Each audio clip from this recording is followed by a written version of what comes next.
5 साल बाद मुझे उसकी कॉल आई और वो मुझे कहने लगी कि प्लीज़ मुझे माफ़ कर देना, मैंने तुम्हारे साथ बहुत गलत किया जिसकी सज़ा मुझे अभी तक मिल रही है। लेकिन यार मेरा यकीन मानो कि हालात मेरे बस में नहीं थे। एक तरफ मेरे घर वालों की इज्जत थी और दूसरी तरफ हमारी मोहब्बत। मैं घर वालों की इज्जत खराब करके हमारी मोहब्बत को आबाद नहीं कर सकती थी, इसीलिए मुझे हमारी मोहब्बत की कुर्बानी देनी पड़ी। यार मैं मानती हूँ कि मैंने तुम्हारे साथ बहुत गलत किया जिसकी सज़ा मुझे आज तक मिल रही है। मैं तुम्हें क्या अपने दुख सुनाऊं। मेरा शौहर मुझसे मोहब्बत नहीं करता। तुम मेरा बहुत ख्याल रखते थे मगर वो नहीं रखता, बल्कि वो मुझे गालियां देता है और मारता भी बहुत है।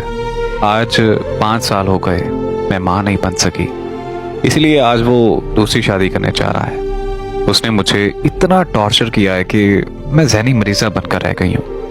मैं डिप्रेशन की गोलियां खाने लगी हूँ। मुझे तुम और तुम्हारी मोहब्बत बहुत ज़्यादा याद आती है।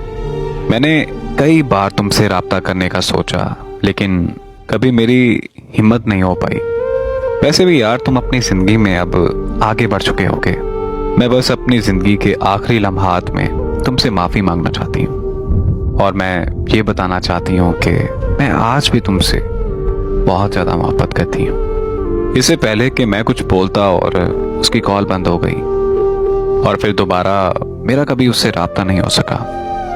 मुझे बहुत अफसोस है कि आज वो इस दुनिया में नहीं है। काश कि आज वो जिंदा होती तो मैं उसे ये बता पाता कि मैं कभी ज़िंदगी में आगे बढ़ ही नहीं पाया। काश कि मैं उसे बता पाता कि मैं भी उससे बेहद मोहब्बत करता हूँ। इतनी मोहब्बत करता हूँ कि जिसकी कोई हदूद नहीं। काश कि आज तुम जिंदा होती।